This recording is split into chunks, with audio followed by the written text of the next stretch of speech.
Mm-hmm. Okay.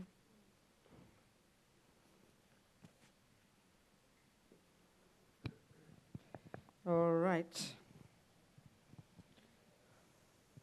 Everyone. So, we remember why we're here. We set our motivation, as the lamas would say, or we'd state our purpose, as we'd say it, maybe in contemporary language. Is that working? It's up near my nose. It's supposed to be here, isn't it? Very peculiar. That'll do. That's all right. Twist it down. Okay. I'll try and be polite. Okay. All right. So we state our purpose. Why are we sitting here? Maybe we just kind of vaguely came along, but let's really state a clear purpose. We are here to listen to Buddha's teaching, to see if there are some tools we can take from these amazing teachings coming from our lamas, which came tracking all the way back to the Buddha, in this amazing oral lineage of knowledge holders. His Holiness's name, Tenzin, knowledge holder. So in this power source of knowledge holders, got to think about these teachings which we've received. All of us listening, even though I'm talking, I'm listening just as much, to attempt to see the use of these tools to help us rid our minds of their neuroses in order to develop our amazing potential, in order, and this is the point, to become a Buddha to benefit sentient beings, no matter how long it takes. I mean, it's an insane long-term goal, but we state the goal. That's why we're here. As His Holiness says, always aspire to do what is most beneficial, and if we can, long-term better than short-term. So, of course, long-term is our perfection, our Buddhahood. This is why we're here. So let's, whichever order you normally do, offer a mandala, take refuge, generate bodhicitta. ¿No? Voy por refugio hasta alcanzar la iluminación, al Buda, al Dharma y a la Asamblea Suprema, por los méritos que acumule practicando la generosidad y demás perfecciones que pueda obtener el estado de Buda para beneficiar a todos los seres. Voy por refugio hasta alcanzar la iluminación, al Buda, al Dharma y a la Asamblea Suprema, por los méritos que acumule practicando la generosidad y demás perfecciones que pueda obtener el estado de Buda para beneficiar a todos los seres. Voy por refugio hasta alcanzar la iluminación, al Buda, al Dharma y a la Asamblea Suprema, por los méritos que acumule practicando la generosidad y demás perfecciones que pueda obtener el estado de Buda para beneficiar a todos los seres.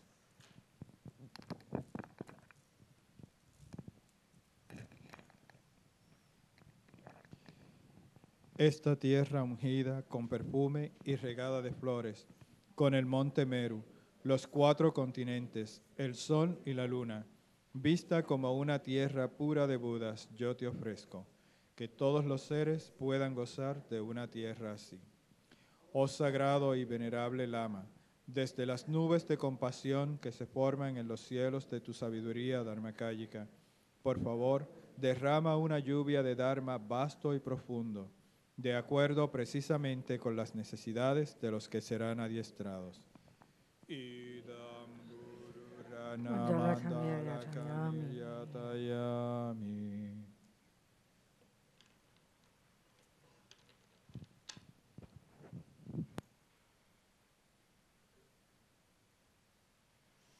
Well, we're supposed to talk about the 8 verses.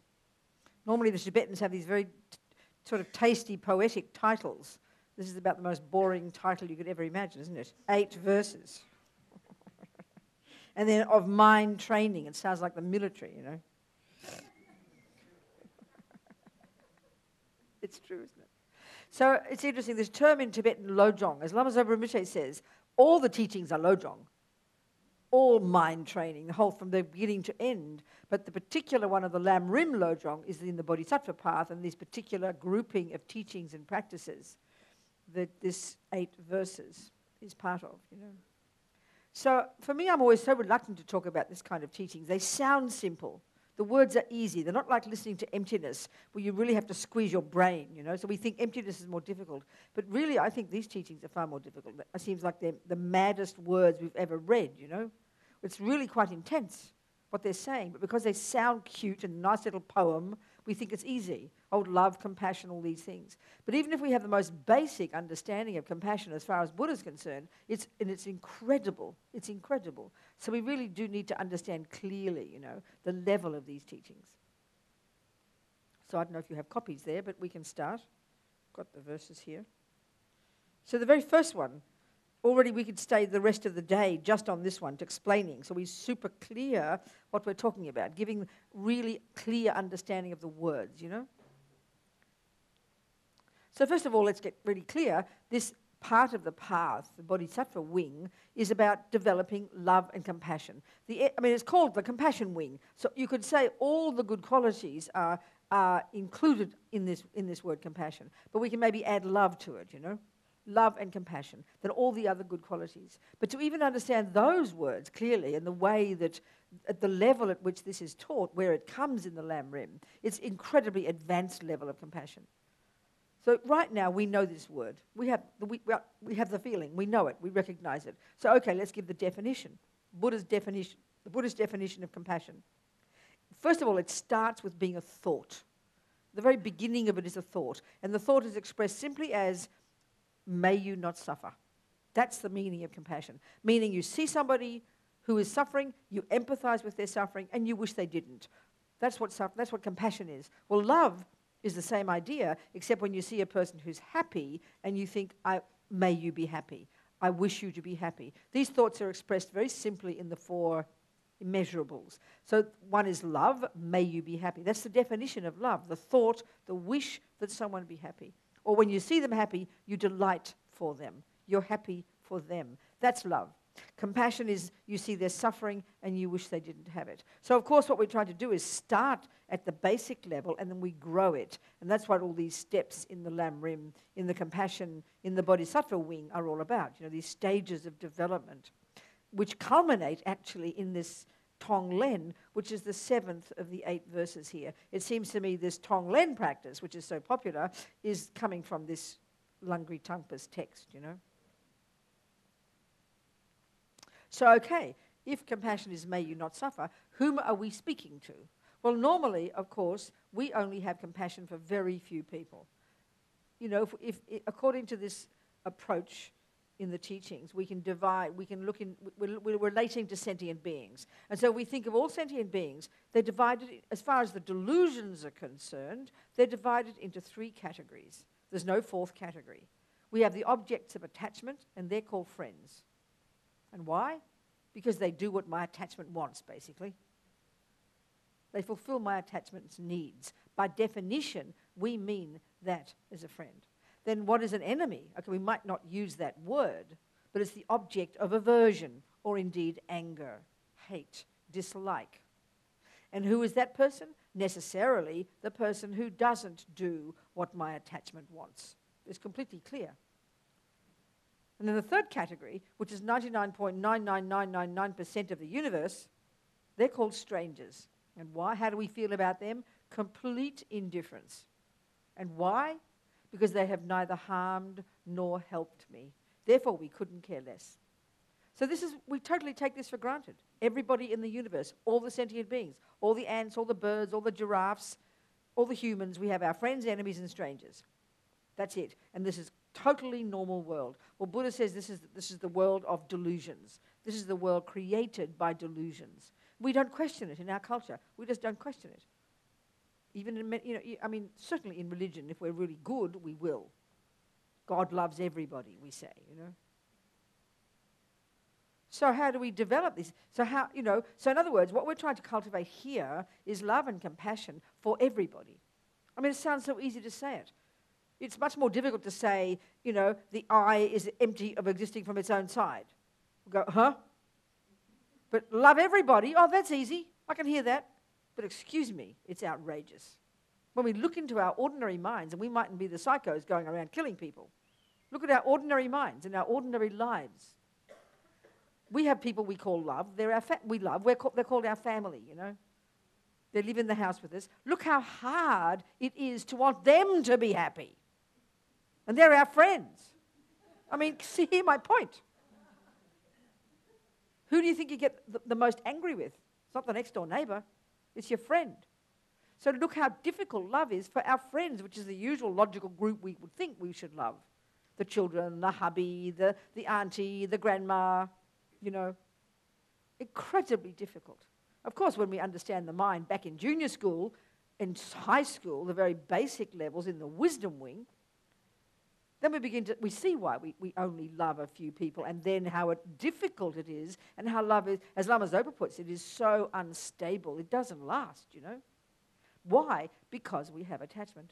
Because we have attachment. This is why. This is what limits us profoundly.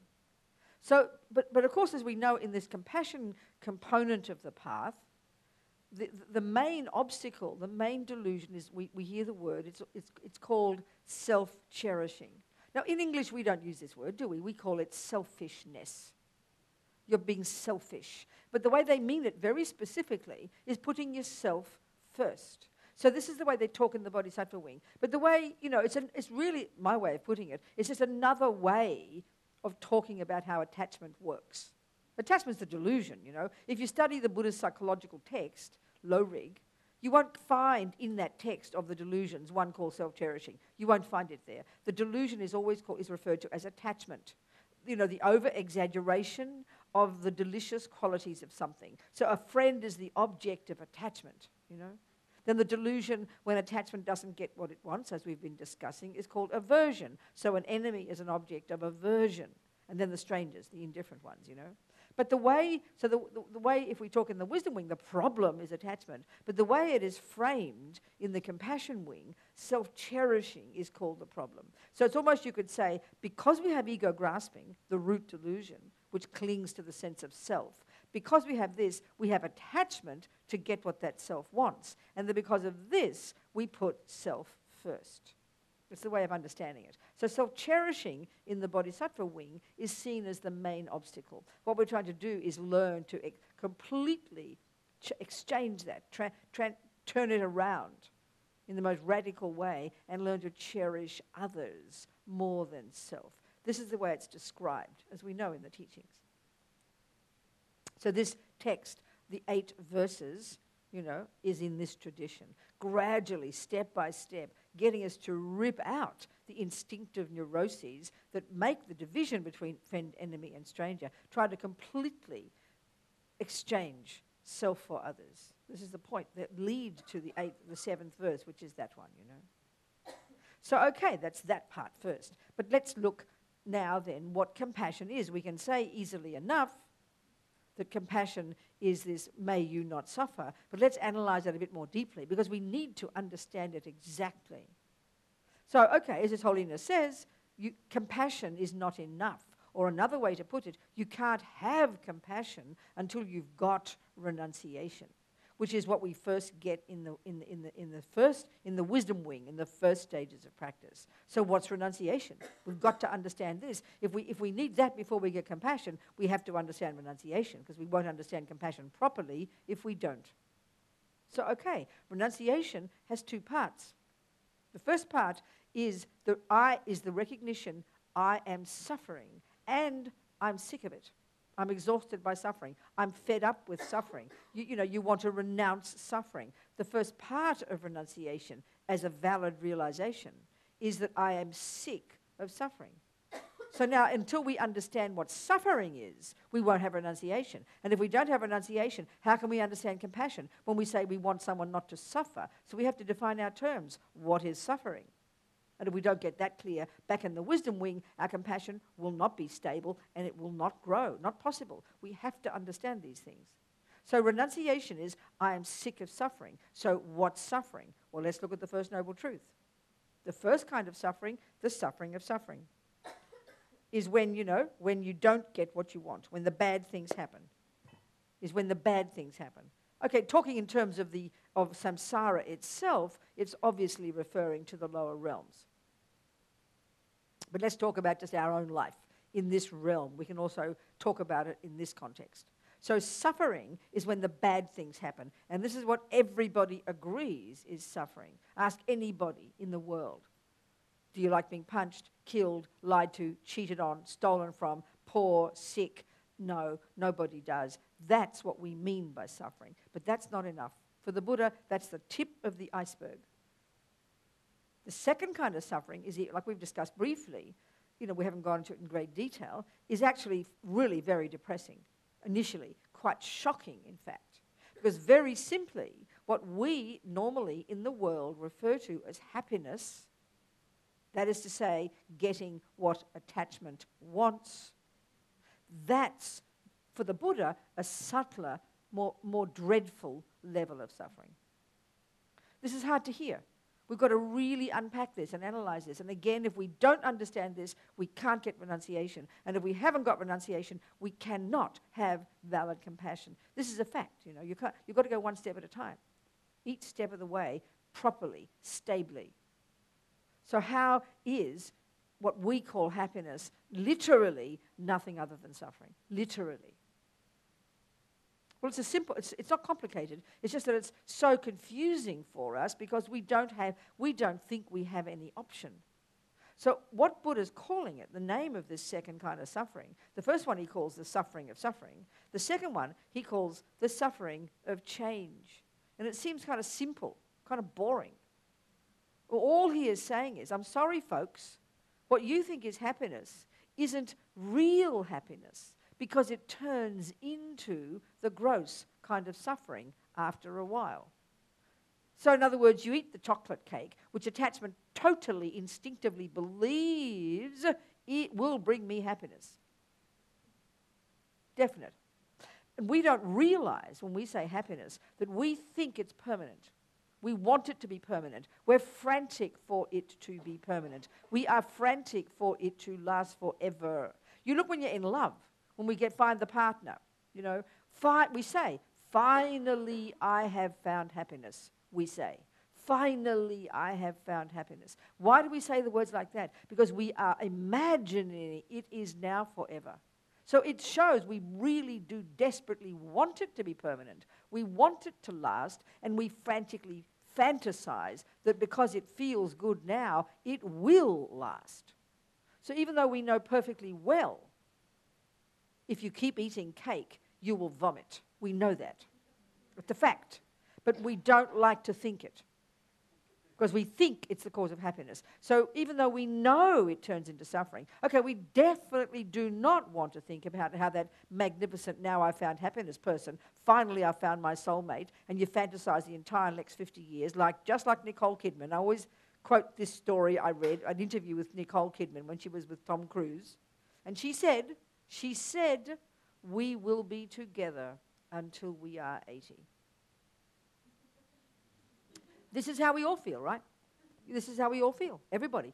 Buddhist or not, some of my best Buddhist friends, really devoted practitioners, the shock they experience when the partner leaves them. It's beyond shocking. Because why? We all believe in permanence. So because we're junkies for happiness, we assume it'll be permanent. So we're totally ignorant. We're living in ignorance, Because everything is so lovely now. Because everything's nice now. You wake up every morning, there's the partner, everything's lovely, the kids are there, you've got your jobs, you go to work. Hello, darling, how are you? We assume it will last forever. This is a mistake we just can't help making. And all Buddha says is that the happiness you've got now is unstable, and it will end. Why? It's a simple logical reason. It's a simple logical reason to understand this suffering of change.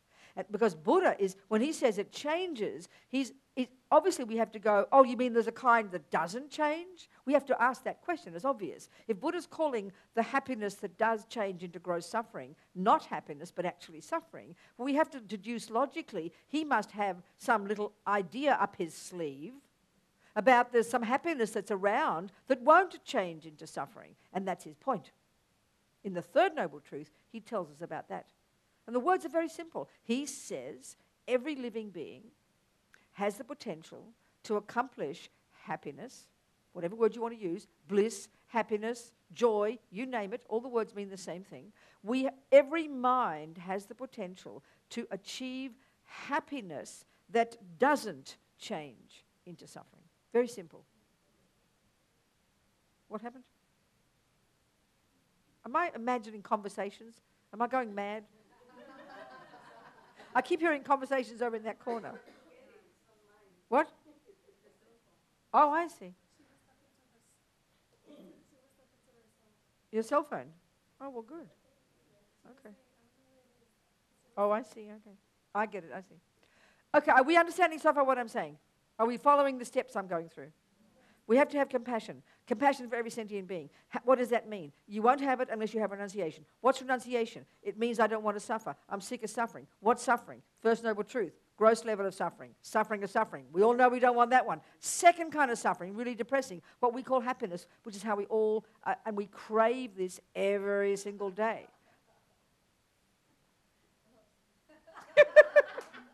I'm glad she thinks it's funny. I suppose the only way we can bear it is it's funny. So the second kind of suffering,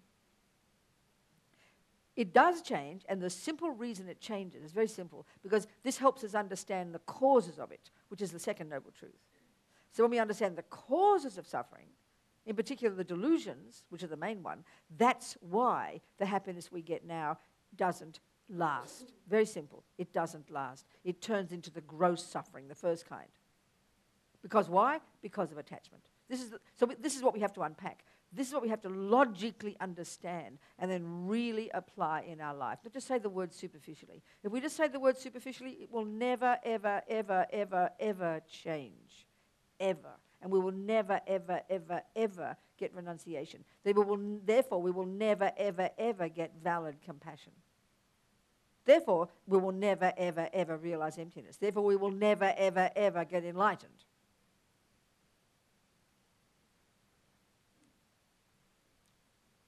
So the third kind of suffering, not the worst yet, this third one we can't even get. It's called all-pervasive suffering. It's being born in the first place in these deluded aggregates, in a contaminated universe, the five sense objects, where we have no choice but perpetuating this suffering, So even the beginning of understanding the three kinds of suffering, which is the first noble truth, then we have to understand how the causes of it, which is the second noble truth. So when we begin to see these three kinds of suffering, have at least even an intellectual understanding of them, and then be sick of it. This takes time. We're all sick of the first kind. That's obvious. We're not sick of the second kind.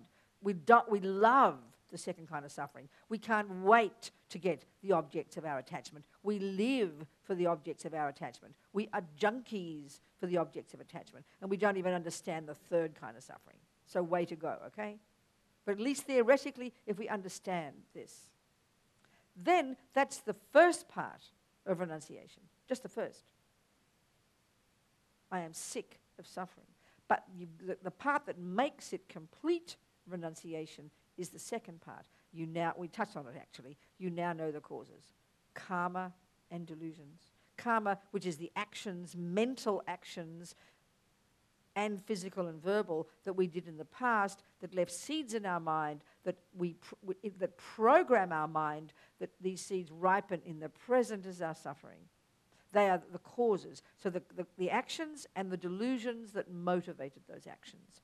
They are the two causes of suffering, and they're both subsumed down to the one, the delusions. They are the root cause of all suffering, period.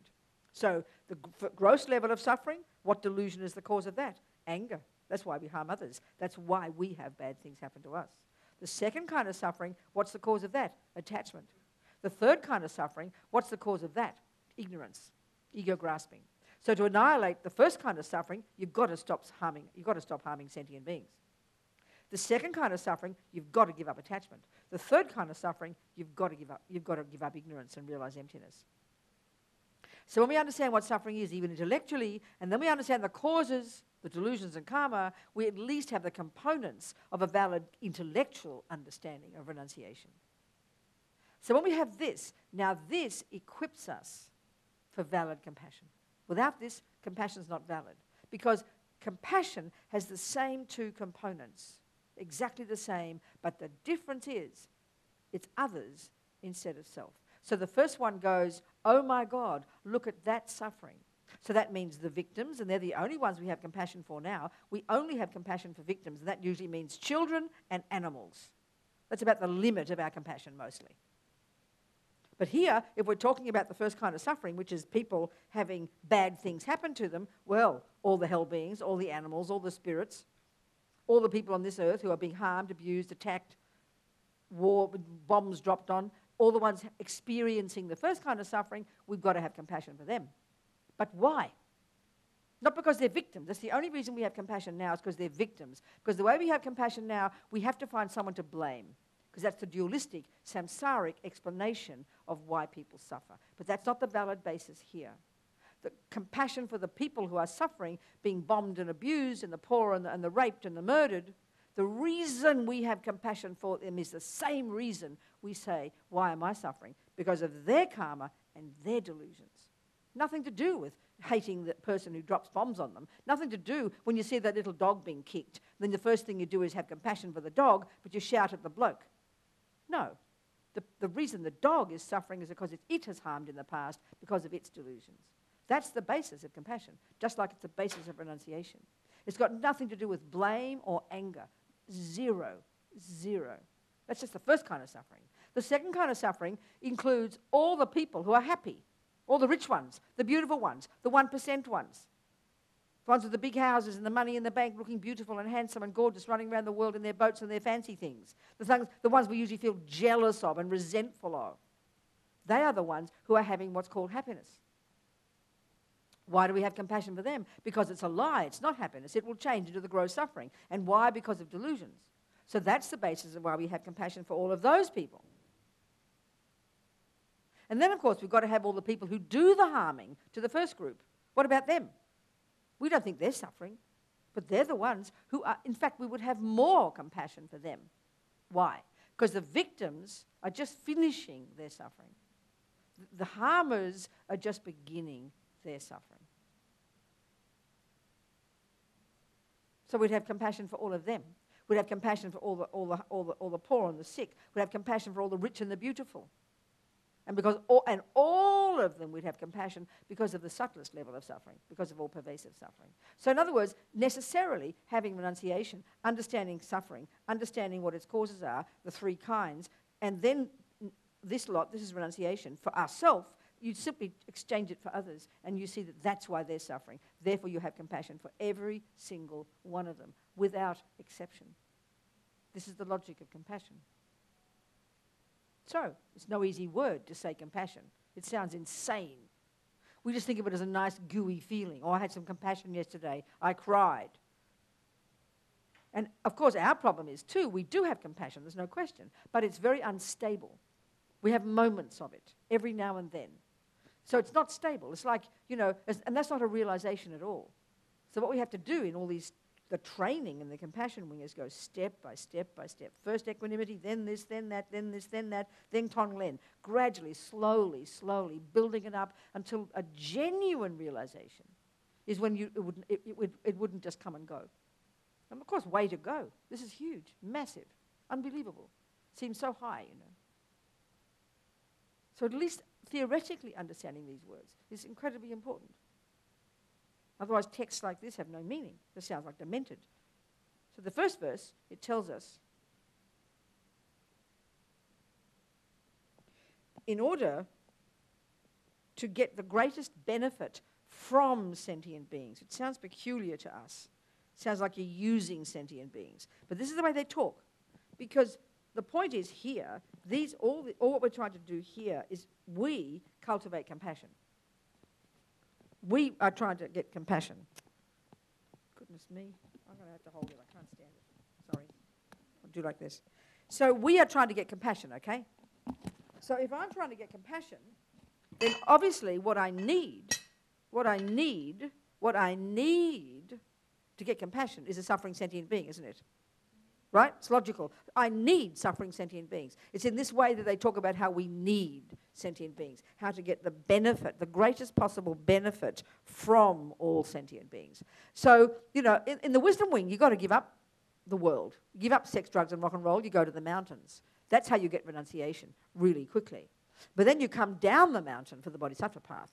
Because now all the crazy sentient beings in the middle of the, you know, all the junky, miserable sentient beings, these are the grist for your mill. You need these sentient beings badly. It's impossible to get compassion if you don't have suffering sentient beings. Just like you would say, if you've just gone and trained to be a healer, a doctor, you need sick people. You don't want them to be sick, but if you don't have sick people, you're useless. You've got to find sick people. You need them. Same here. We need suffering sentient beings. So in order, the first verse, determined to obtain the greatest possible benefit from all sentient beings. And even these phrases, we say them so sweetly, you know, but it's insane. Who are more precious than a wish-fulfilling jewel? Well, first of all, we haven't got a clue what a wish-fulfilling jewel is. Some fantasy thing, I don't know, that such that if anything you had, anything you want, you'd get. If there were such a thing, which we think was pretty cool, all these suffering sentient beings, all the wackos, all the psychos, all the pedophiles, all the mean ex-husbands, okay? We would see them as most precious. Holding them most dear in our hearts at all times. I mean, these words are so simple, but they're outrageous words. Really, they're outrageous. So shocking. Listen to them, you know. Unbelievable. Can't imagine it. That's the first verse. They get worse as we go. Verse 2 is just, you know, it's just too much. So we have to find a simple way to understand it. Verse 2 says, I do take risks. It's my natural potential. It's my natural state. I have so many speeding tickets from driving. When finally I crashed my car in Australia, all my sisters sighed a breath of relief. They were living in terror every time I drive, because I always drive too fast and get too many speeding tickets and nearly crash. Well, I don't think I nearly crash. I think I'm a good driver, but never mind. Okay, this one says, I mean, it's insane. I can't get over these verses. When you're in the company of others, I will always consider myself the lowest of all.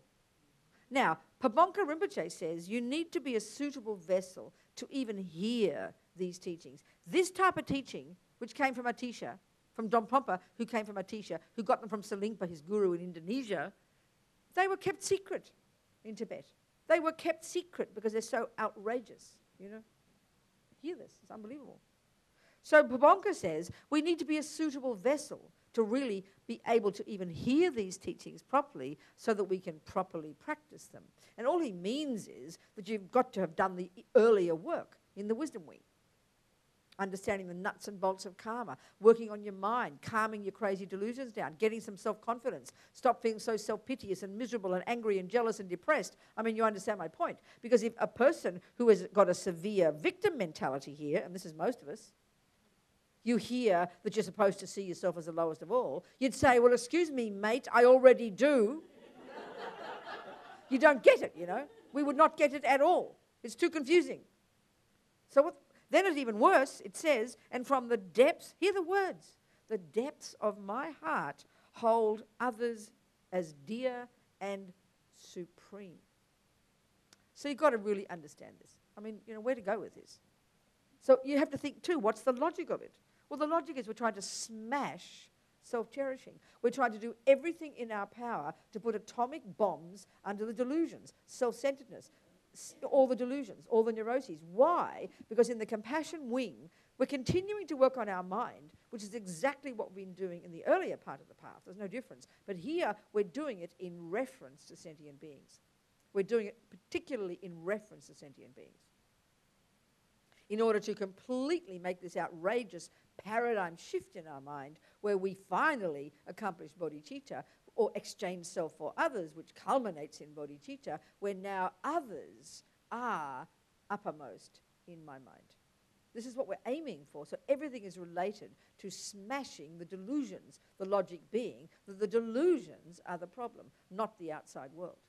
And of course, getting some intellectual understanding of this too, right back from karma in junior school, is very necessary. Because this is insane. So, I mean, it's even hard to understand how you'd think it, you know. How you try to imagine, well, what am I supposed to think on the lowest of all, on the lowest of all? You'd feel really self-conscious. I mean, you almost can't imagine how you're supposed to apply this when you're with others. I suppose the meaning is that when you're with others, you have your attempt to have a sense of genuine respect for every other person in the room, you know, in the party, in the house, in the office, in the bus, in the train, on the freeway. I mean, just listen to it. Virtually impossible. I mean, even your best friend, look at our minds, and you're talking to her. And you're smiling and listening, but in your mind you're being critical. There's criticism in the mind.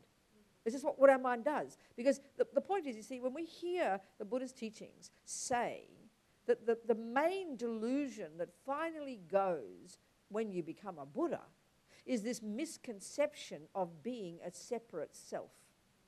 I mean, this is a bizarre idea. We can't conceive of not being a separate self because the only universe we've ever known is a world of separate selves. So it's inconceivable, even as a concept. You can't imagine being not a separate self. So the natural way of ego is to be this separate self. And then, of course, an ego full of delusions, which divides all the others into enemies, friends, and strangers, which is exactly what we're trying to smash in the compassion wing, you know. It's hard to imagine it.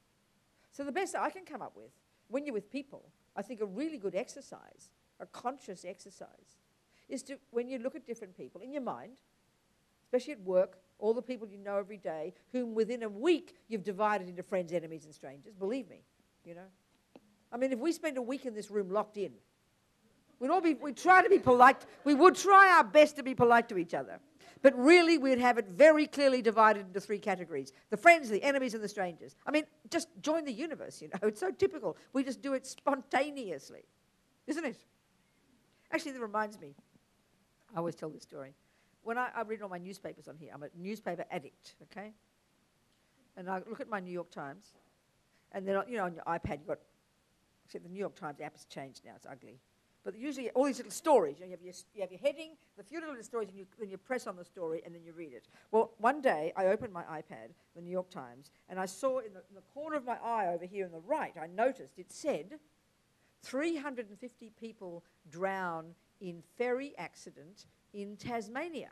Well, as you know, I'm from Australia, and Tasmania is one of the states of Australia. So it was my people, right? So I go, oh, no. And then I saw that it said Tanzania, not Tasmania. And I went, oh, doesn't matter.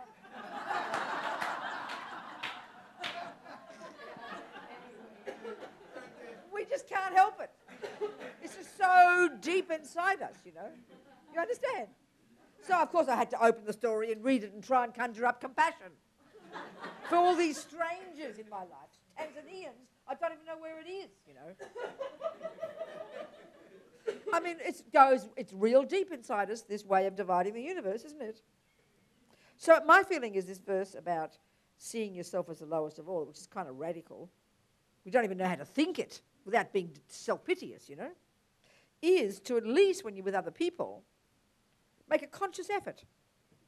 Like people at work, is to think about that person. At least, this is my way, they don't say this in the text. Find one thing in each person that's definitely better than you. Do you understand? Now, I know we all judge people differently. Some people are really body conscious, so they always notice people's bodies, right? I mean, I'm body conscious.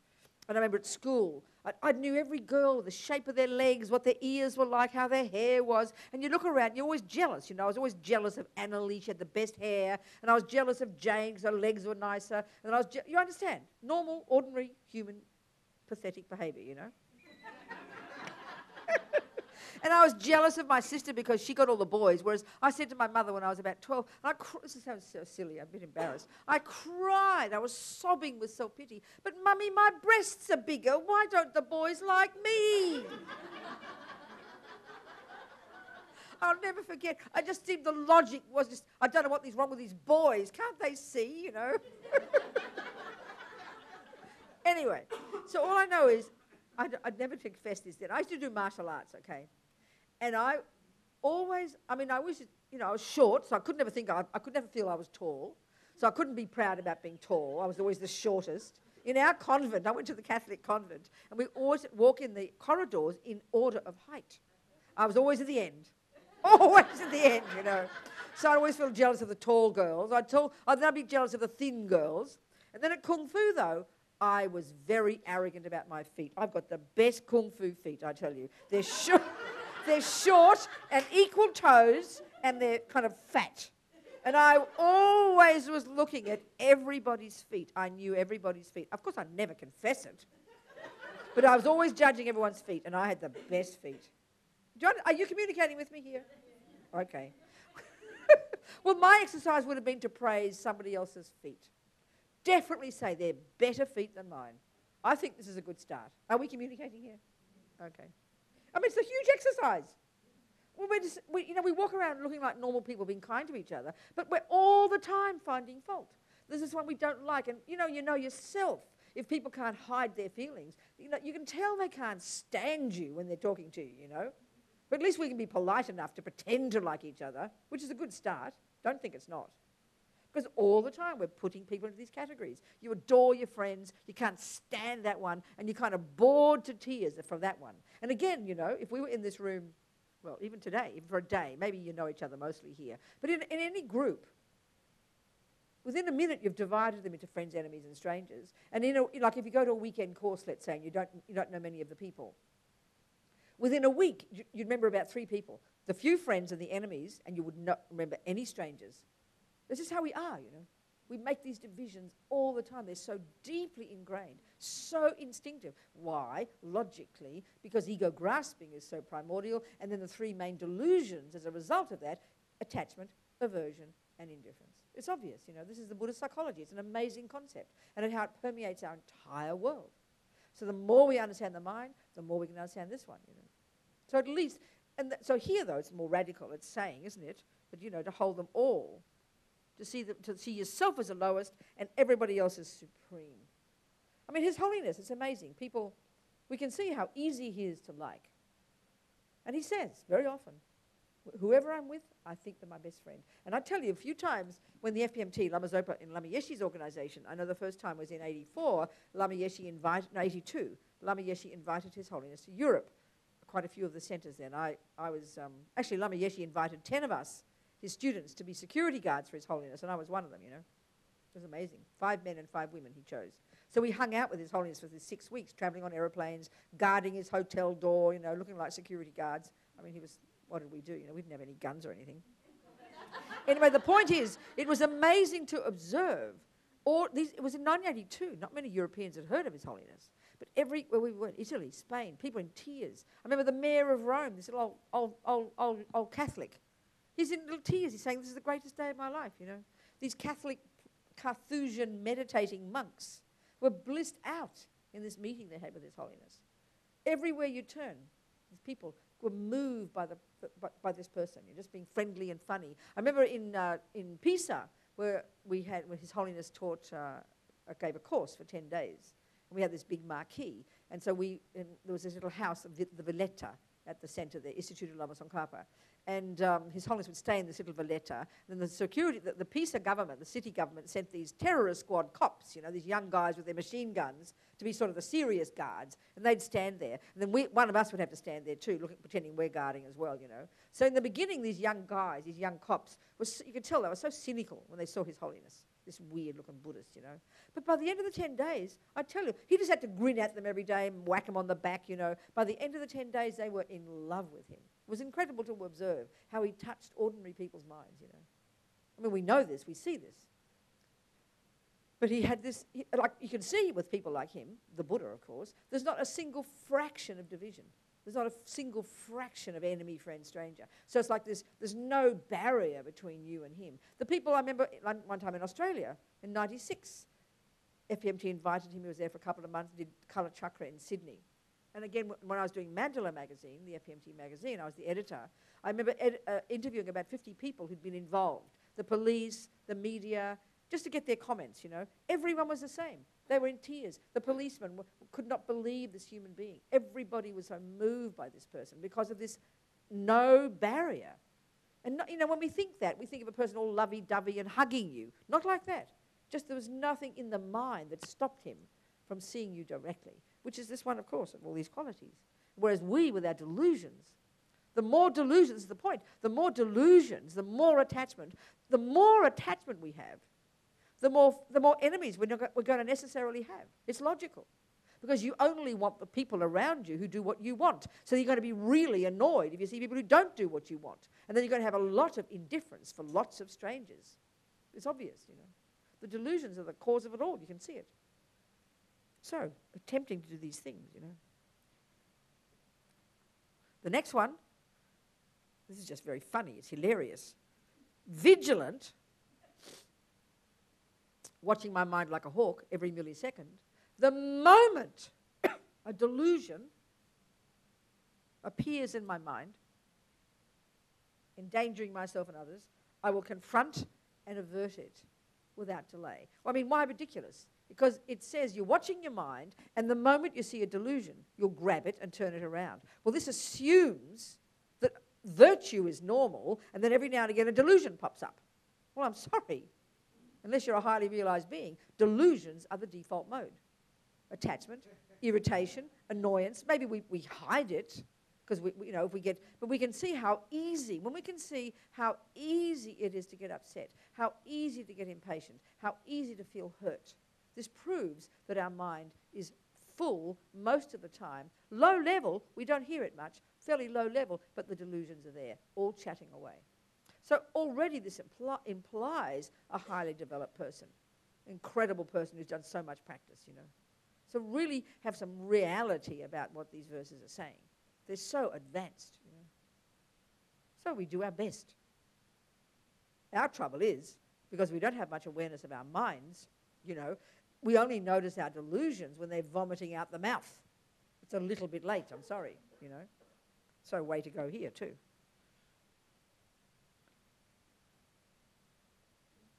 Verse 4, now it gets heavy. Really heavy. They use these nice words like, whenever I see beings who are wicked in nature and overwhelmed by violent negative actions and suffering. Well, I don't know. I asked the last group I was at, what's a better word for that? And we came up with psycho.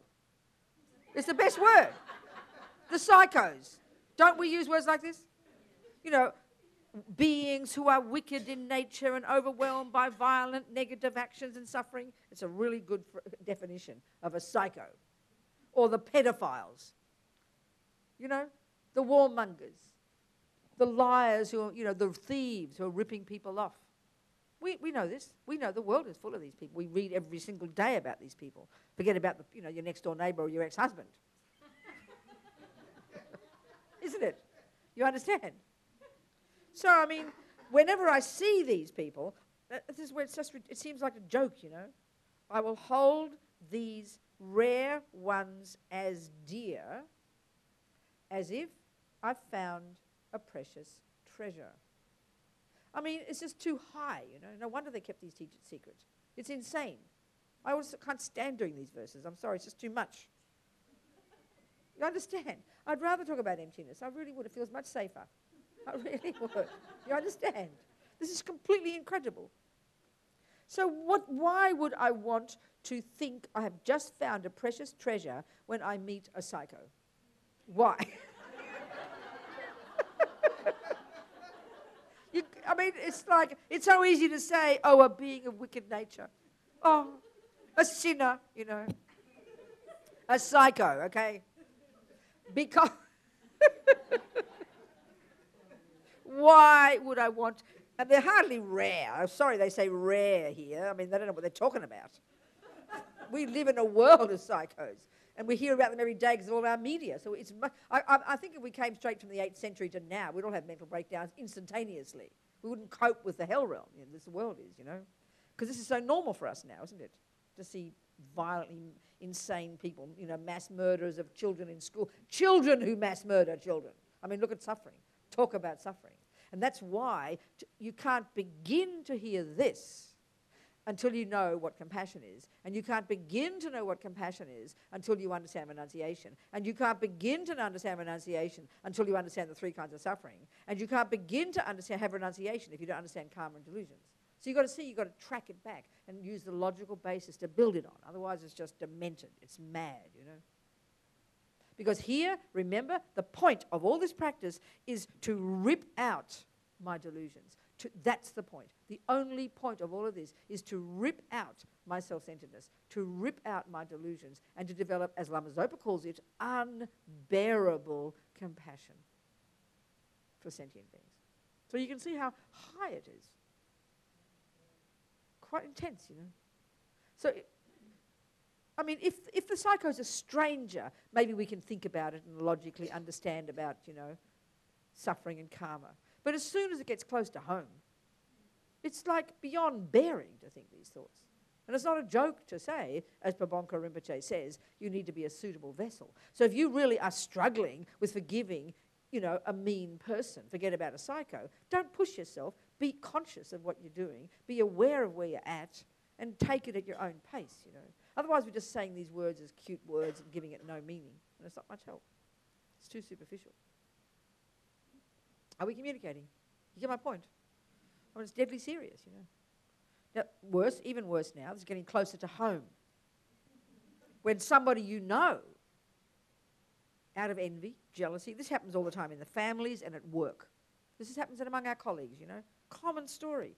When others mistreat me, abuse you, insult you, criticize you, blame you for something, point fingers at you. We all know this. It's like a nightmare. It's like hell. I will accept the defeat and offer the victory to them. Whew, I mean, just incredible. We don't even like being blamed when we did something wrong. Forget about when you didn't do something wrong, I mean, it's ridiculous. Look how painful it is to accept responsibility for something you even did do wrong. But this is even, especially if you think of something you didn't do anything wrong. And in the world, too, you'd be considered mentally ill if you did this. You understand? You understand? Am I speaking the truth here? Yeah, right. Exactly. But I like this story. It's a lovely story. I'm glad I make you laugh. It's good, isn't it? Otherwise, we'd all cry.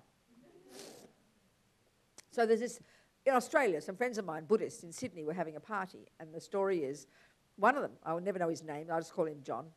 He was telling everybody about how I think he's rich, how his brand new fancy BMW had been scratched against the length of the door, right? And so he was telling everybody. Then he fixed the door, got the job done, the paint job. Then it got scratched again. And he discovered it was this crazy old guy next door. And he had no idea why this old guy was paranoid and wanted to scratch his car. He couldn't think of anything he'd done wrong. And this is just an interesting point, by the way. This is when we understand karma, how very often when you get blamed, criticized, bad things happen, you didn't do anything wrong in this life. You didn't. Look at the number of relationships that suddenly just go bad. And you keep trying to find out what went wrong. You won't find anything because karma runs out. Karma finishes. It's over. You wake up one morning, you can't believe this ugly bloke next to you. Who is this, you'll think? Really, it is like that. I mean, look at Nicole. Tom suddenly couldn't stand the sight of Nicole and he left her for Penelope. Isn't it? Isn't it? We know you don't have to do anything wrong. But naturally, because we don't think of past lives, if we're ordinary, we assume I must have done something wrong. And then you add to this, of course, because you've got this massive attachment to be loved by everybody, you assume you did something wrong. This is why people kill themselves when something like this happens, But it's past karma. Very often nothing to do with what you did in this life. Zero. It's called experiences similar to the cause. So if someone accuses you of stealing and you didn't steal, it's because you've stolen in the past. Because one of the consequences of any action is it will happen to you, or you'll be seen to have been done it, So anyway, this fellow, John, he said, well, what am I going to do, What am I going to do? Because I think the guy did it 3 times. So, they all crack jokes about, well, you should scratch his car and sue him and whatever. And then George, my friend George, who was there, he said, I'll tell you what Lama Zopa would do. He will find out what this old bloke likes and buy a beautiful gift for him and offer it to him and apologize. Okay? The victim. Oh, John thought this was great. He's a Buddhist.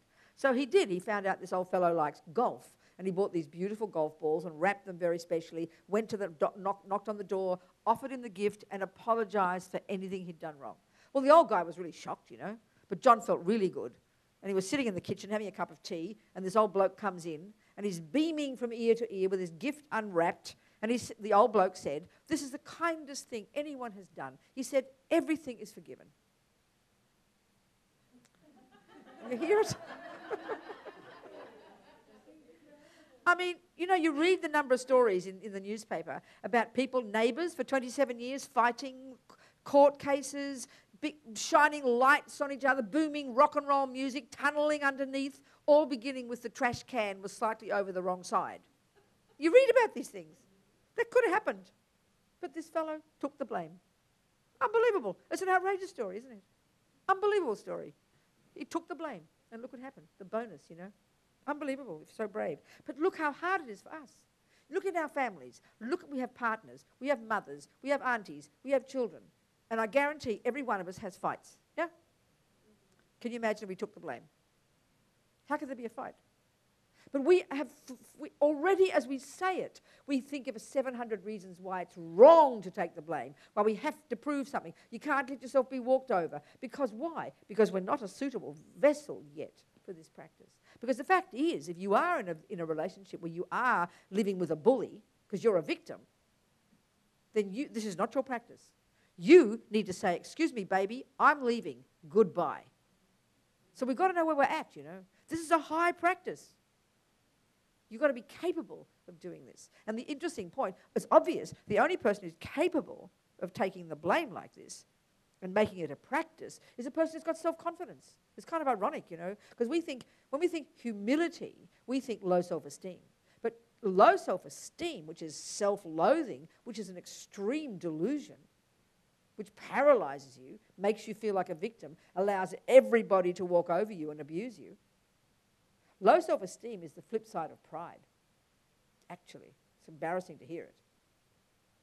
If you didn't have arrogance, meaning if you didn't want to be seen, if you didn't want to be the highest, arrogance thinks you're the highest, low self-esteem thinks you're the lowest in the neurotic way. So if we didn't want to be the highest, we would never mind if we were the lowest. We've got to understand this. So in other words, a person who's humble is a person who's confident. Humble does not mean self-loathing. Humble is a virtue. I'll never forget when I was, years ago, watching this documentary on the television about famous people. And there were two of the famous people. One was an Australian... Did I mention this to you people? I didn't. No. I forget where I say things. So anyway, never mind.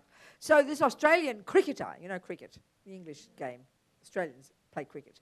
So there's this famous cricketer. He was like the Babe Ruth of baseball, But in the 1930s, his name was Donald Bradman. And then there was this other famous ballet dancer. When I was a kid, I was into ballet. And I was in love with Dame Margot Fontaine, this famous ballet dancer. You know about her?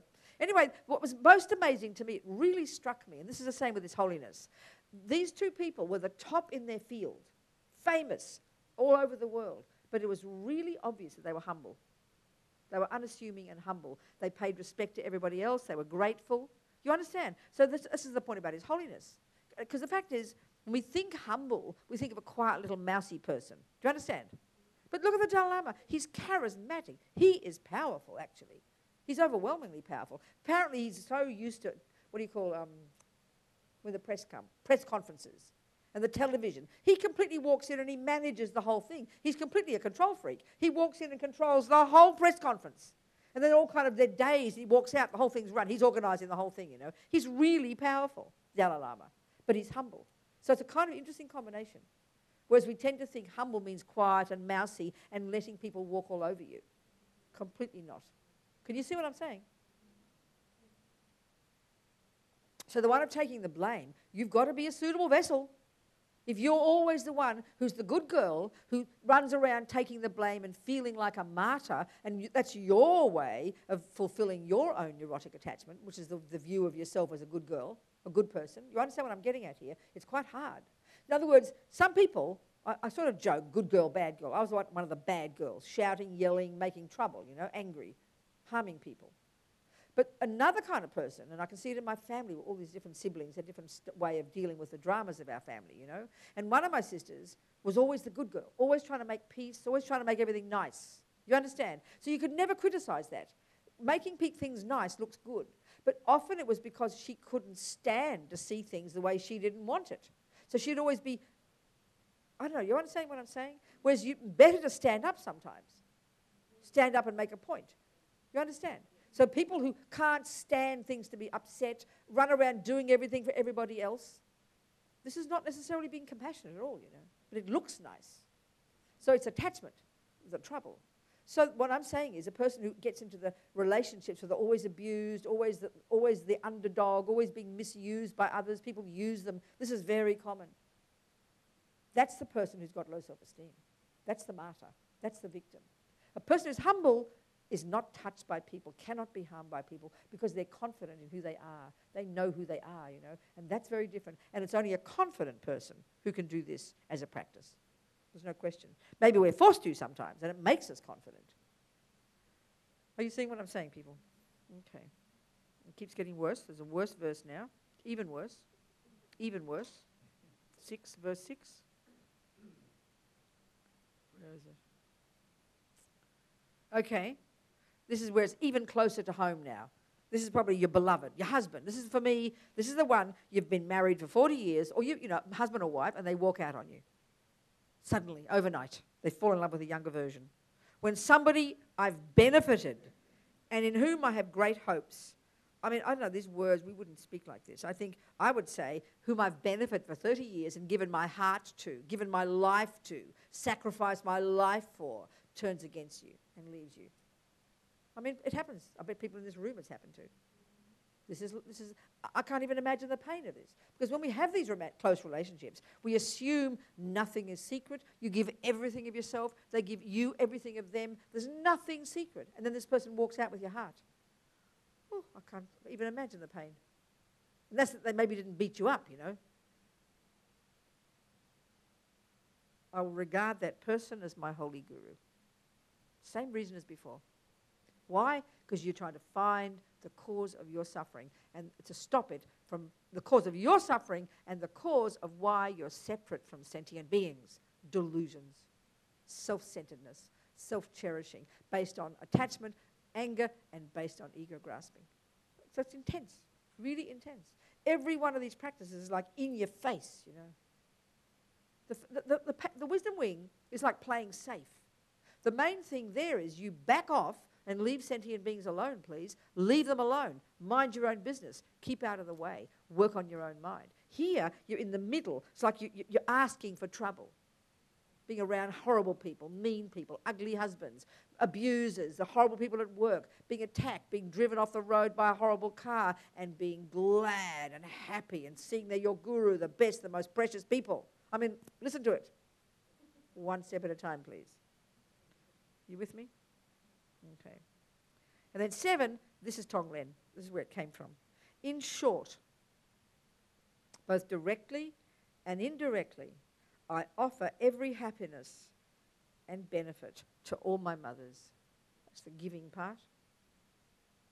And I secretly take upon myself all their harmful actions and suffering. This is Tonglen. This outrageous practice, So as we know, this can be done in many ways. Finally, it's like all of it is an attitude you're trying to cultivate. And of course, as it says, secretly. Secretly. You don't go around showing off, So it can be done. It's an attitude to develop all the time, obviously, but one can practice it in meditation. And many of these great holy beings, these yogis, they do this for years and years in meditation, in retreat, taking every single occupant of every realm, doing Tonglen on every one, This is the technique based upon the others. this in this text, but indeed all the tradition coming from equanimity up to Tonglen. These are the practices, the step-by-step practices that eventually bring, literally as they call it, exchanging self for others, which then culminate in bodhicitta. And this, they say, this is the more radical, outrageous, more dramatic, more successful, quicker way to get bodhicitta. It's intense, really intense. So Tonglen, as you know, giving, taking. But when you do it, if you're using your breath, it's a simple way to do it, as we all know. You sit there, you imagine somebody in front of you, even just with a headache, your best friend. Well, actually, in Pabonka Rinpoche, in Liberation, Pabonka says when you first started, you're doing it in the morning. Well, you visualize yourself in the afternoon with a headache. And you visualize taking upon yourself your own headache. So you start small. Then you graduate to a friend, then the enemies and the strangers, all of them, So what you're doing, we can get very mixed up about this, very confused about this. But strictly speaking, Tonglen. Okay, so first of all, we're thinking if I'm breathing in a headache, if I'm imagining wanting to take upon myself a headache, we think, oh, well, I must be trying to get a headache. Well, no, the goal of this meditation is not to get a headache. Please. Nothing to do with that.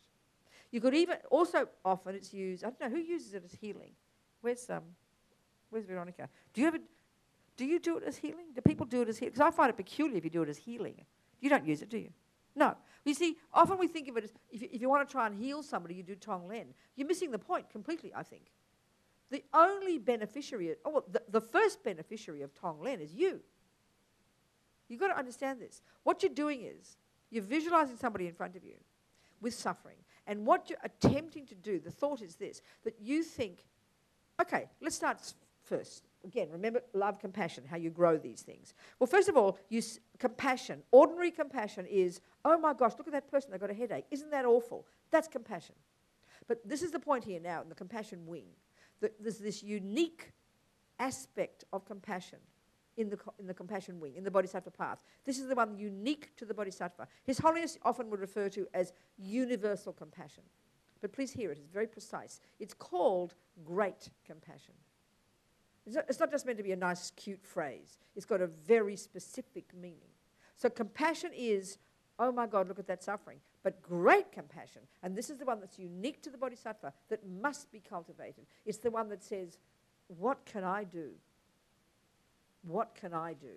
It's meaning taking responsibility. That's the entire attitude of the bodhisattva. So if you think of this in comparison, if we compare the compassion of the Hinayana Arhat with the compassion of the bodhisattva, it's not just meant to, people often sounds like you're criticizing the Hinayana path, but it's a very distinct logical difference. So you listen.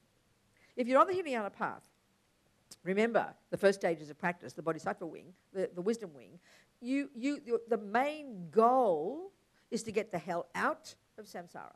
You're vomiting at the thought of samsara. It's the actual experience of renunciation. And therefore your goal, seeing suffering, knowing the causes, you're exhausted by it, so the goal is I must get the hell out of it.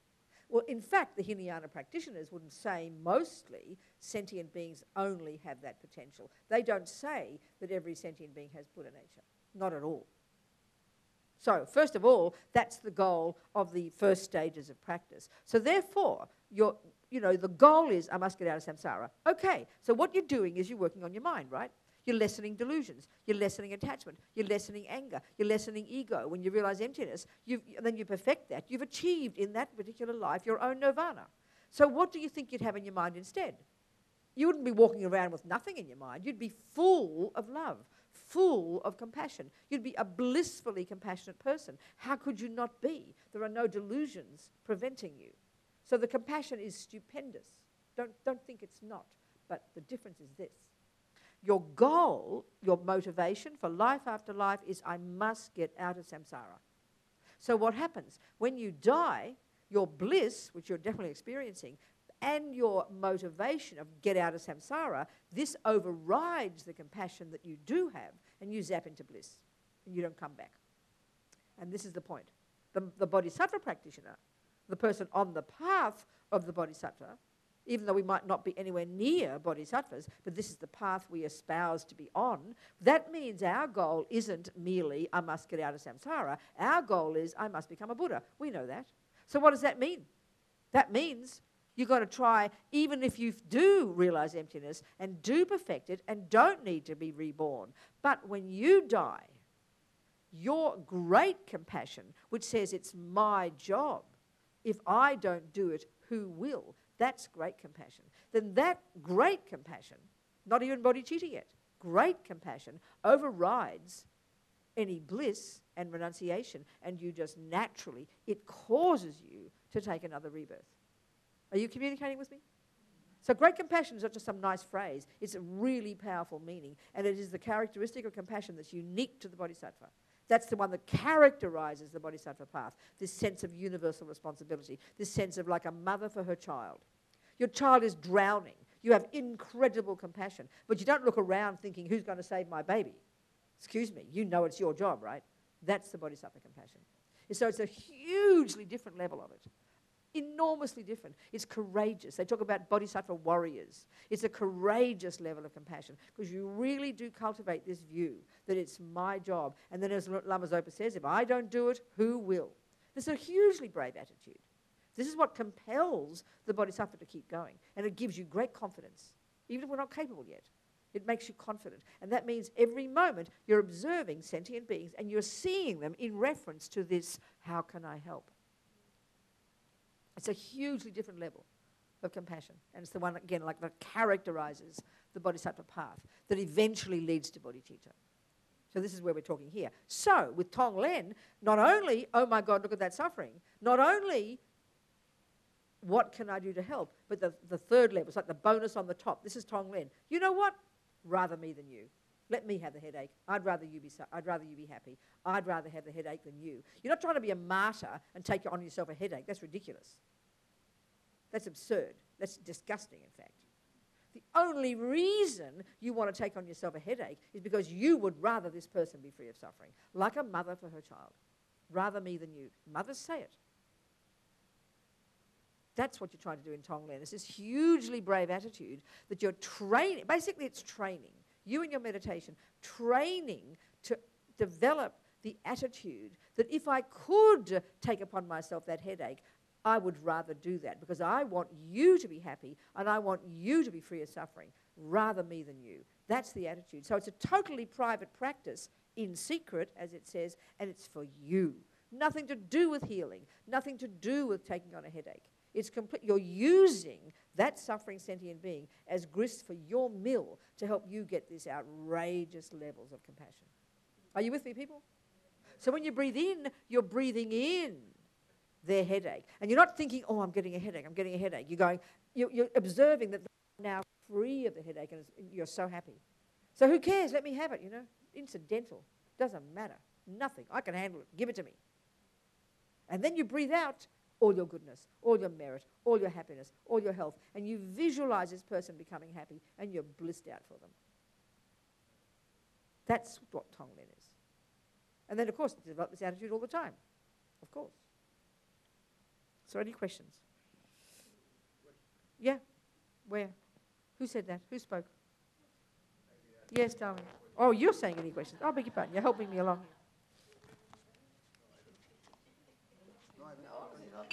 Yeah, go on. This one. This one. Okay. Huh? Okay. Who? Question. Come on. I've been talking for an hour and a half. Give me a break. Come on. You must have some questions. Confusions. Not sure. Karma. The mind. Delusions. Cause of suffering. Attachment. Come on. I've said so much. Oh, thank God. Talk to me. Yes, sweetheart. Regarding what you said yesterday about the environment karma. Yeah. And what you're talking about today and about compassion to strangers. In practicality on a day-to-day basis, when you see that you're having that delusion that, okay, I'm judging the person, how can you change that thought to something new or try to train the mind What do you mean how? You know how. Yeah, You don't know how to have another thought? yeah, but the issue is that there's so many that they're judgmental. Sorry, darling, what? There's so many thoughts that are judgmental. Of course that there are. come. That's our mind right now. It's a sewer, basically, our mind right now. That's okay. We know that. So you can only just do what you can. You can't make it go away overnight. You've got to have the courage to see all your negative thoughts, all the judgments, and we're going to keep seeing more and more, sweetheart.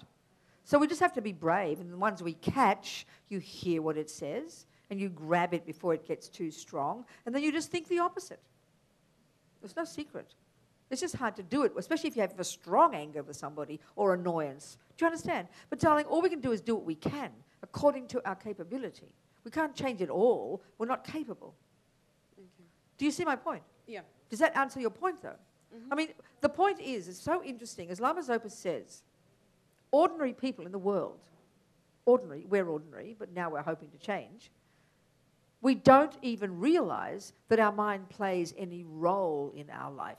We don't think it does. So suddenly here we are hearing Buddha's teachings, telling us that what goes on in our mind is the main player in our suffering and happiness. So then we start to notice our mind. So inevitably, we're going to think, we can't believe how disgraceful our mind is. We think we're getting worse.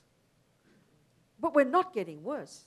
I mean, a friend of mine, after years of practice in New York, then decided to go on a long year retreat, went on a year's retreat in France. She said, I came back to New York after the year, Robina, but I realized I had only just begun. I just began to see my mind. Then she went back for another year, and then another year. So, honey, way to go.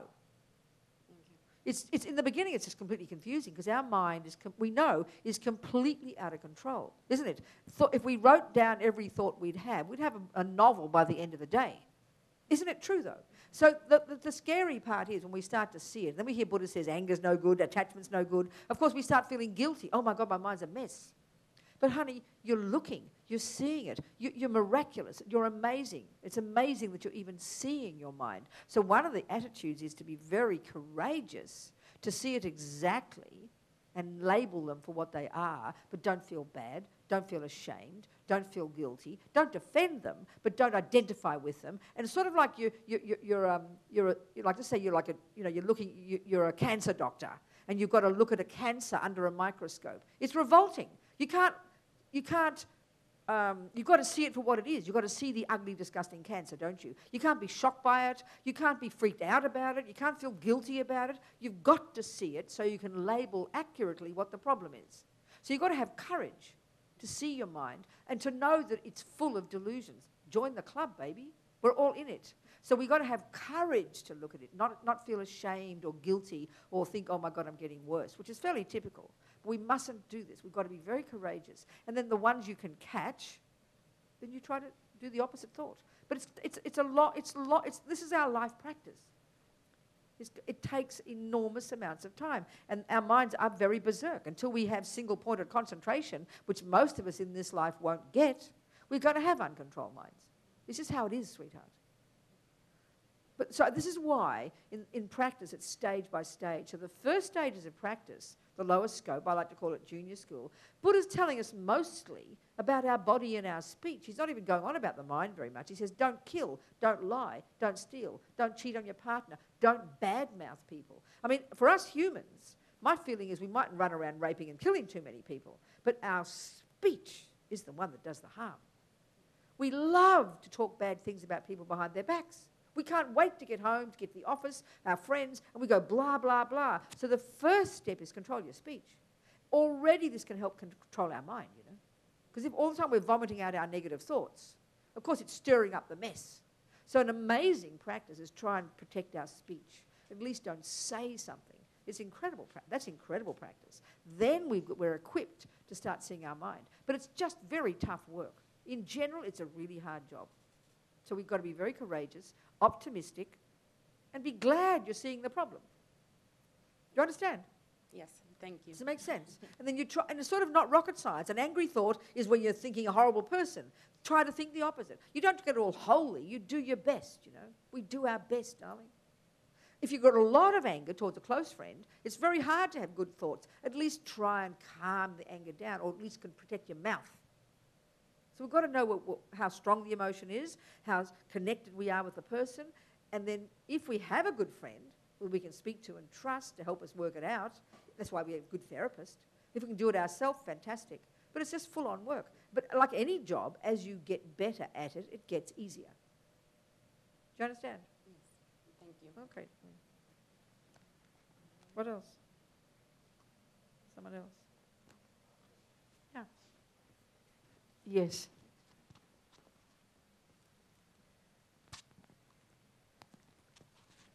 I have like a lot of confusion, so I'm trying to... Good, tell me, darling, what is it? I'm What are you confused about? I'm going to try to... Okay. But I have 3 questions. Good. And I think they're probably... Now that you told about working on the speech and how you talk about people, and that's something we all, That's right, confront very on typical. an everyday life. That's right, exactly. And it's something I try to work on every day, Yeah, that's fantastic. What do you do if you have, like, friends you like, That's right. and I know. that's what It's- arises? Yeah, exactly, exactly. It's really, it's different things, Depending on the friends and the circumstances, there are many ways you'd respond. Sometimes sometimes you just be silent. And then because they're all busy talking, they're not going to notice you're not saying anything, and they'll just think you agree with them.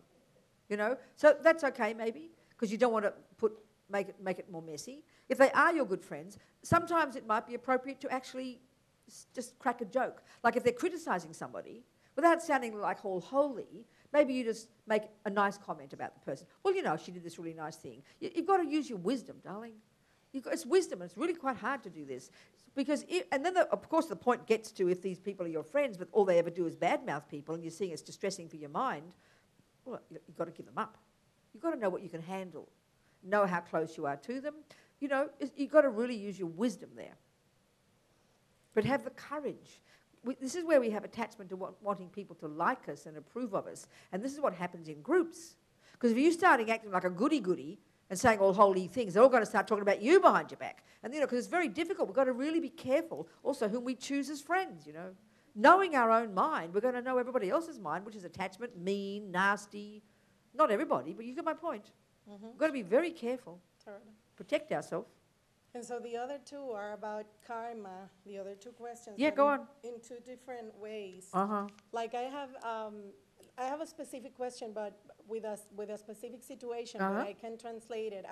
Like my dad has Parkinson's disease for Yes, ages. And okay. now he's fine, but he's he struggles a lot. So one day he's fine, but at the other he's not. Mm-hmm. And I've had thoughts of that not being quality life anymore. Mm-hmm. That's right. And so is that a bad, like So you're feeling, he should die, you mean? like sometimes I understand. I have. I understand And that. I've thought it's not fair for my mom who I takes understand care that. of That's him, right. That's right. But then at the same time, Yes. I don't know if that's compassionate. Okay, Thinking so let's about think. that, or Let's it- just look at it from a different point of view. Let's look at it from a typical Buddhist point of view, a Buddhist way of interpreting the scenario. So there's your mother and father together, right? And she's taking care of him. So is he very debilitated? Is he very ill? Well, he's in a wheelchair. He goes. He Right. one day he's fine. Fine and those meaning are the- mentally or physically? No, mentally. He doesn't walk anymore, but he can eat. His So own when you say food, he fine, what do you mean happy? Yeah. And then when other days he's angry, or what is he? No, How is no. he? Other days, he's like he doesn't communicate well. Okay, just depressed, or sad. Okay, all right. So first of all, as you know, the Buddha would say, his consciousness goes back and back and back. We'll go continue. Number 1. Number 2, every single second that he has any happiness, happy things happening, this is the fruit of his virtue in the past. Every moment of his suffering is the fruit of his non-virtue. Second point. So then generally, what we're trying to do in practice, like these experiences, we're almost like we're looking for unhappy experiences so we can smash our delusions, right? Because we want to get rid of the causes of our suffering, which is delusions. And this is the more dramatic way of welcoming bad things, isn't it? So the attitude of a Buddhist in themselves, if they got this sickness, would be to be at least intellectually interpreted as good. Why? Because the fruit of, if every negative seed ripens as a fruit, as a moment of suffering, therefore every moment of suffering is the finishing of those seeds. Well, I remember doing a conference in Miami, and there was a rabbi, a Catholic, a Lutheran, and me. And the topic was, why do bad things happen to good people? Well, it was easy for me. I went blah, blah about karma, you know. But what was interesting, the rabbi clapped, and he said, we agree. He was a Kabbalah rabbi, and they have the same view. He was amazing. He talked just like the Buddhists talk about transforming problems. So he said, we have this out, and he was even cracking jokes about Hitler. I mean, Jews don't crack jokes about Hitler. He was very funny, you know. And so anyway, he said, we have a saying. Every time something bad happens, suffering, you go, great, one less debt to repay. So this is absolutely the attitude of karma. I mean, you've got to be logical first in understanding karma right at the beginning, because it just seems like punishment. It seems cruel to us to think of this. And this is where we look at the 8 worldly dharmas, and the instinct of attachment for comfort is bigger than anything. I mean, and so can you only imagine your poor suffering of your darling father, you know? Constant discomfort, constant pain. I mean, it must be unbelievably painful, living in pain every day. So, okay, the Buddhist approach would be, that's his own stuff. He's purifying like crazy. So there's that. Then your mother. She has this karmic connection with this man called her husband. It's now her job to take care of him. Well, if you look at it in a positive way, this is unbelievable. She's practicing compassion every single day. She's going against her own attachment. She's forcing, I mean, does she love your husband, or is she sick of him? Oh, I'm being horrible. She loves him. Well, this is incredible for her. She's practicing unbelievable compassion, sweetheart. People take jobs to take care of sick people. So, be happy for your mummy, because she's practicing compassion. Does she make him feel better? She loves him, looks after him. Well, how fortunate. That's the result of his virtue. He could be sitting in some old people's home like an old vegetable with no one to take care. So he's very fortunate on the one side. He's got a beloved wife. She is fortunate that she's creating compassion, like miraculous, unbelievable karma she's creating. And he's purifying his negative karma. So it's like tick, tick, tick. All the boxes are ticked. It's a good situation. You see what I'm saying? Yeah, totally. This is the Buddhist view. So then you support them and love them, and don't feel sorry, don't have pity for your father. Love him. Give him courage. Admire him. Admire your mother. Love them. Don't feel guilty. Don't feel bad. And this is a typical materialist view. Do you understand? And admire your mother for her kindness. Tell her how good she is. Tell him how lucky she is to have him. Her. Tell her how lucky she is to have him. How they're helping each other. We totally admire her. We just feel sorry for her. Don't feel sorry. That's insulting. I know. That's patronizing. But that's what I really feel. This is our attachment, but this is your attachment. Right. This is where it's hard. It's attachment to wanting everything to be nice, because attachment is a junkie that only wants things nice. So the courage to see unnice and to see it as good is very respectful. So it's insulting your father and it's insulting your mother. Don't insult them, darling. Honour their incredible relationship and be so happy for both of them and love them and support them. Do you understand? Yeah, totally. If you can. And that makes you happier, because the other one's just guilt, you know, because we want to make all the ugly things go away. And it's just like an infant. This attachment's like an infant. It just wants the nice things. Do you understand? Good. Good, darling. What else? You had 2 questions.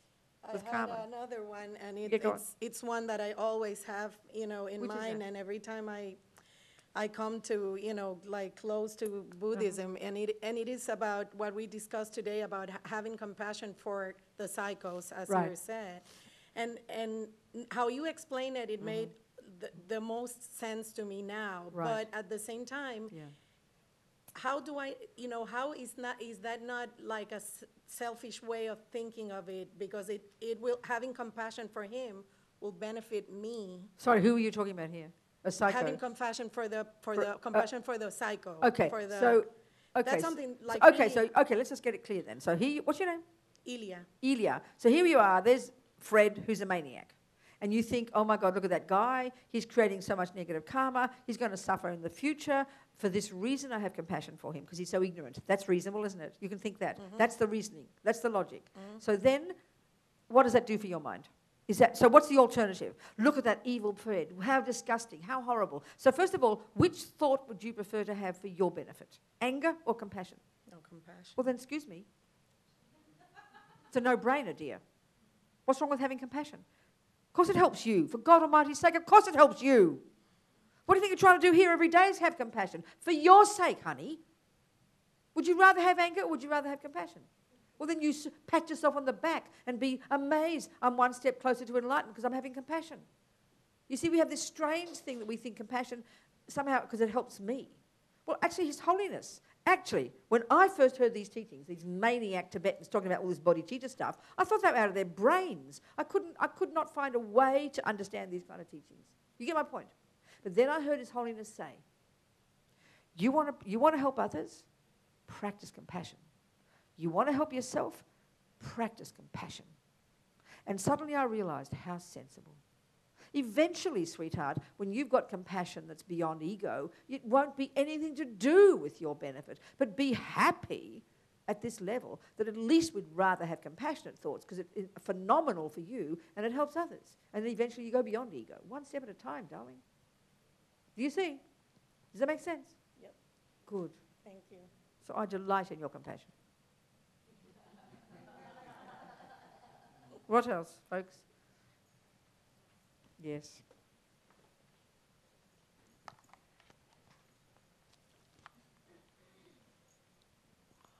Okay, my question is, what kind of karma do you create when you do a positive action, but your motivation is not pure? Sure, okay.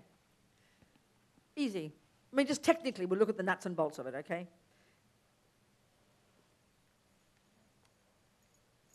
We talked about the mouse, remember, yesterday? Were you here for the mouse? Were you here yesterday? No, I didn't come yesterday. So we gave an example of a negative action. So normally speaking, Buddha would say a negative action is one that harms another. So killing would be a good example, wouldn't it? Buddha says killing is wrong because it harms others. You understand my point? That's what defines a negative action. But what makes you create negative karma when you do it, it's different. In exactly the same way as a virtuous action. A virtuous action is one that benefits another. But when you do it, whether you create virtuous karma or not, that's just the fact of doing it doesn't make it that. It's more subtle. So let's look at both actions. So the mouse, there are four, they talk about a complete action, which would be a seed that you'd plant in your mind that when it multiplies, it would ripen as many suffering rebirths. And a complete virtuous action, if that that would ripen as many happy rebirths, okay? A complete action would be one that has the intention to do it.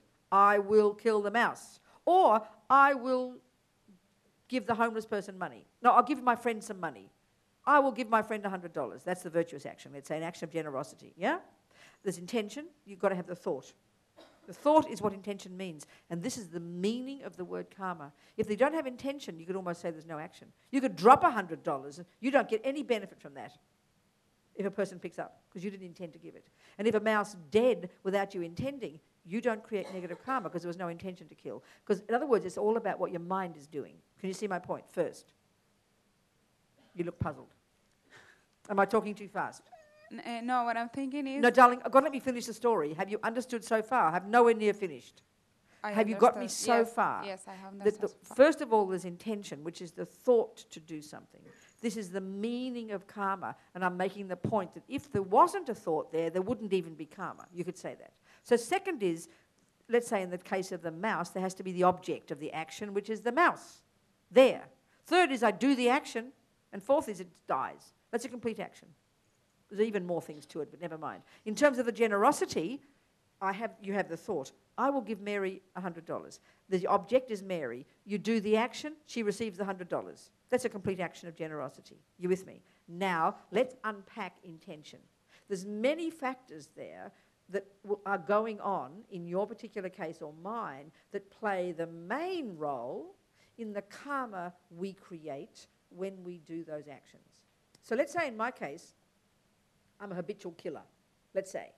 Then familiarity is one of the things that makes my karma a lot worse. So if I'm a habitual killer, then my karma is far worse than, say, if someone else did it. That's one part, the familiarity. Yeah? If you have a very strong familiarity with generosity, the karma you create is much more powerful.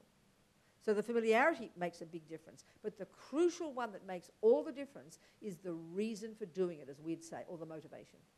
Do you understand? So in my case, my motivation, because I hate mice, that's called anger, right? So my reason for killing the mouse is what makes it negative karma for me. You with me? You with me? But let's say Mary's rich, let's say, and you want her to like you, so she'll give you your money, and you're really being manipulative. You understand? And that's your reason for giving. Well, you could say that you completely polluted. There's some virtue there, but not much. You completely polluted the action because your motivation was lousy. Do you see what I'm saying? So motivation is the key. Motivation, which you just said, not pure. That's right. And the fact is, this is where it's a bit depressing. This is where the 8 worldly dharmas comes in. What Buddha's saying in this subtler level of the teachings in the Mahayana, that basically at the moment, the default mode motivation we have for doing everything is attachment to reputation, attachment to praise, attachment to getting things, and attachment to comfort. That's what runs most of our minds most of the day. And this is why it's so hard to change our motivation. We have to forcefully speak the words of bodhicitta to put in a new program into our mind, because we're just instinctively attachment right now. Do you understand? So most of our actions are contaminated by attachment. Do you see? So it's the motivation that counts, even more than the action itself, as to the karma you create. Do you see? Yes. Okay. Someone, that'll do, isn't it? We can go home early tonight, if you want. Any more questions? No? Some food for thought tonight? Yes? Okay. Any insights? Realizations? Yeah, I think you had a little one, didn't you? You did, darling.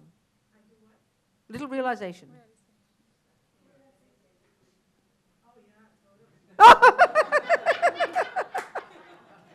Oh, good. There you go. Okay, let's go. We can go home. Do the dedication. Enough. All right. Thank you. I just finished, before you finish, just thinking we're going to be saying these prayers. What we're thinking is we're so happy to be here for an hour and 3/4.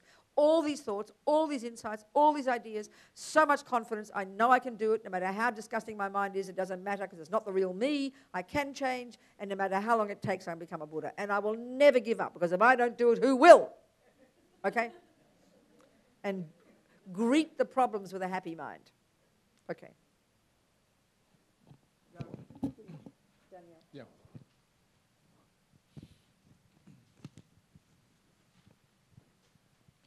Oración de larga vida. Madre Tare, liberando del samsara. Tu Tare, liberando de los 8 temores. Tara, Madre que libera. Por favor, otorga el don de la longevidad. Por las bendiciones de los gurús, raíz y de linaje. Por los logros espirituales de los Yidan, dioses y diosas. Por los métodos hábiles de las dakinis y los protectores del Dharma. Que podamos realizar gozosamente la esencia de nuestras esperanzas.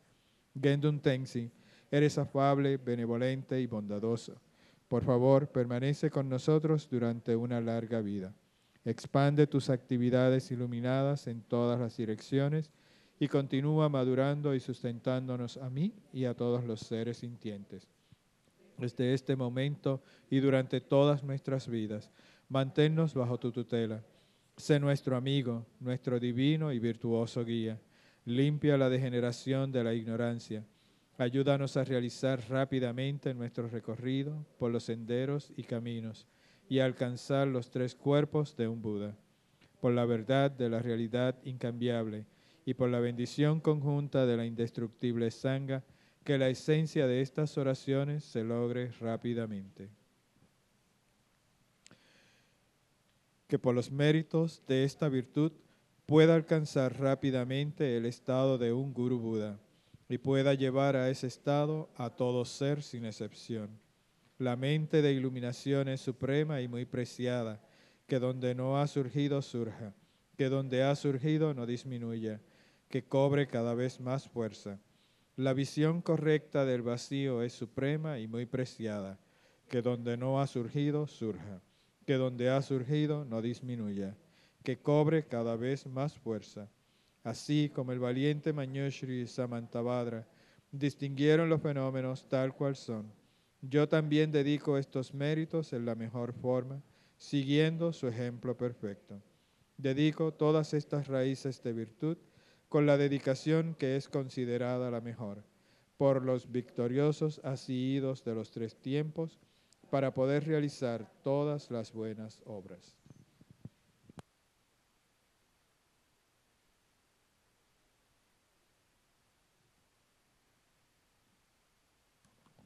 May we never develop, even for a moment, wrong views towards the deeds of our most precious gurus. With faith and respect gained from seeing their goodness, may their full inspiration flow into our hearts. And may all our lamas live long. We need them badly on this earth. Okay.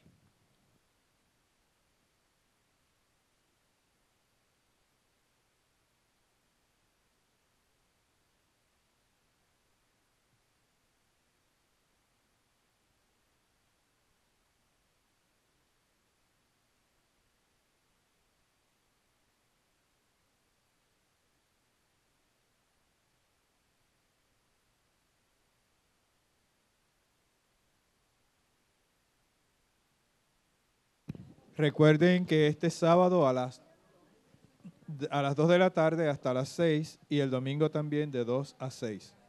Si es que nuestro próximo encuentro es este próximo sábado.